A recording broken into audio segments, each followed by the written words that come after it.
it was a great game, great environment. It was a great game, but the environment was great.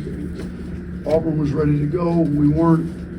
You know, it's for first place. They came out and played like it was for first place. We played like still be in first place if we won, which is a little disappointing because we could have separated ourselves a little bit, and we didn't. So now I'm guessing, I haven't looked at the scores, I'm guessing we're in a four-way tie in the loss column in first place. So, you know, we've got some work to do in these last 8 games. You know, they were better than us. They played harder. You know, they out-rebounded us. They were up on the glass most of the night. They took advantage of our smaller lineup inside. They turned us over. We didn't turn them over. A lot of the effort stats that you look at, rebounds, turnovers, they were better than us. So we got to go back. We got to play harder. You know, they were definitely a better team, more prepared. They were ready to go tonight. Ryan Hensey. Coach, when we were at Coleman, you kind of said if your team came out like this on the road, they wouldn't win. Was it a different scenario that you envisioned with the team, how they played at Coleman, or is this kind of a different scenario? I mean, we didn't play very well at the beginning of that game. We were better on offense this game, but our defense, like, you know, it's like we're content with just trading baskets. We had no problem scoring at the beginning of the game, but you know, I think about after the first 2 media timeouts, I think it was on pace to be about 110 or 120 to 90 or 100 or whatever. You know, like we're gonna have a shootout. Like, so it's great that our offense can be clicking, and then it wasn't. So then when, you know, the defense isn't there and your offense goes away, then they open up a big lead, which is what happened. And then, you know, I give them a lot of credit. They were down 14 at the half at our place. They came out the second half, played really hard, and got back in the thing. We were down 14. We didn't come out and do much damage. I think maybe we cut it to 11 at one point. I think I don't know how close the gap, but it didn't get that close. They did a great job of keeping their foot on the gas and making sure we didn't get back in the game. Nick Oats. Inside, I mean, they I think had a pretty big point disparity at the end of the first half.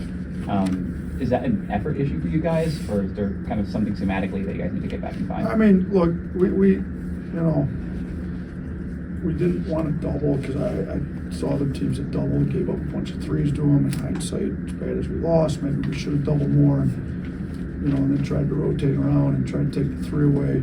You know, they only hit 5 threes tonight.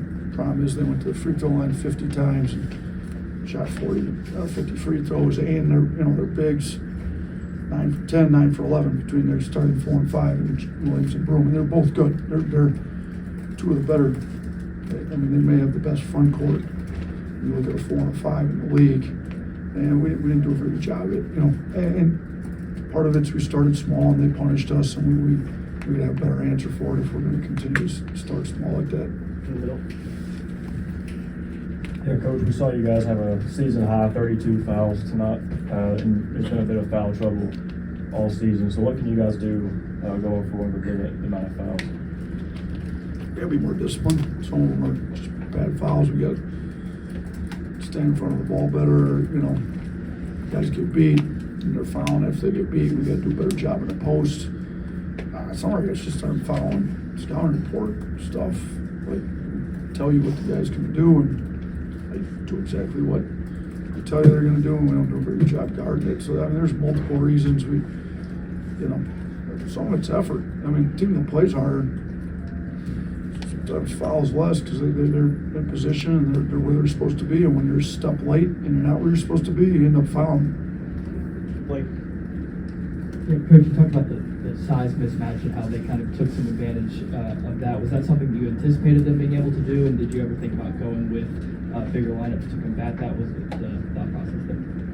Yeah, I mean, we did go with bigger lineups. We played Jaron at the 4 with Grant at the 5. We played Grant at the 4 with Pringle at the 5. We played Mo Diabate, Jaron, and a 5 together at times. I mean, we were probably better on Williams when we did that, but even some of our big guys got posted and scored on. So, you know, I like maybe going small got him going, and then he just had his confidence going. You know, for Williams to score 26 and only hit 1 3, you know, he did a lot of damage at the free throw line and in the paint. So, yeah, we didn't really debate starting bigger, but we definitely went bigger at times in the game and didn't do much.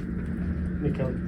Yeah, Nate, as far as, I mean, talk about how good those guys are in their front court, I mean, is that something where it's just a matter of learning from it, or is there legitimate concern about how you guys can handle guys inside long term? I mean, we've had issues with front court guys all year, to be honest with you. I mean, we had that stretch of 3 games with Edie and Valo and Kalkbrenner, and we didn't do a very good job on, for sure, Edie and Valo. You know, we foul too much. We're not in position. We let it get in too easy. We get dumped in too easy. Thought Grant did a really good job on Tolu Smith. That's probably the one game that I can remember off the top of my head that we played a legitimate post-up big that we've done a decent job on. Other than that, we haven't, you know, we tried to double at times and different doubles. We give up threes, but yeah, it's an issue. We have to be better inside. Ariel. Coach, we've seen what Riley can do, especially out on the arc, and there was a couple times those threes were momentum shifts for you guys. What does he have to do specifically to maybe be that next guy up or a go-to guy like Mark Sears?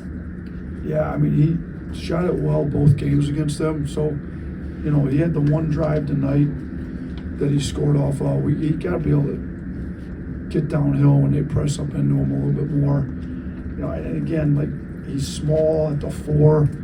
We tried to go with the 4 guards. We need to do a little bit better job defensively. You know, like as well as he shot it from 3, you know, his plus minus wasn't very high tonight. Like he was the worst on our team, even though he's typically one of our better defenders. But we've been putting him on guard, so we're gonna have to figure out whether, you know, if teams have post-up bigs like Williams, is it smart for us to leave starting lineup the way it is and leave him on him? It didn't work tonight, but offensively he's getting better and better. He's shooting it well. He's been better in pick and roll as he can get downhill, but probably need to get him downhill a little bit more when he's getting pressed up into like they were. 2 more. Michael. What were the blue collar points tonight?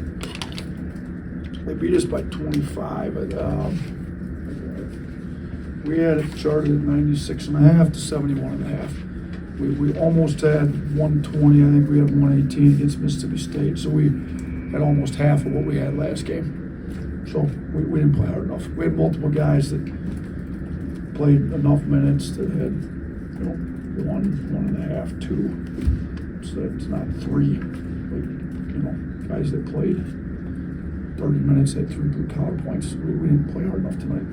Last one up front. Coach Mark Sears led your team in points, rebounds, and assists tonight. Can you talk about the load he had to carry in this one? Yeah, I mean, he's been our best player all year.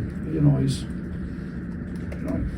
wasn't, they know, Auburn knows who, you know, scores our points. They did a pretty good job on him for most of the game. You know, he got loose at times, but, you know, we got to have some other guys step up.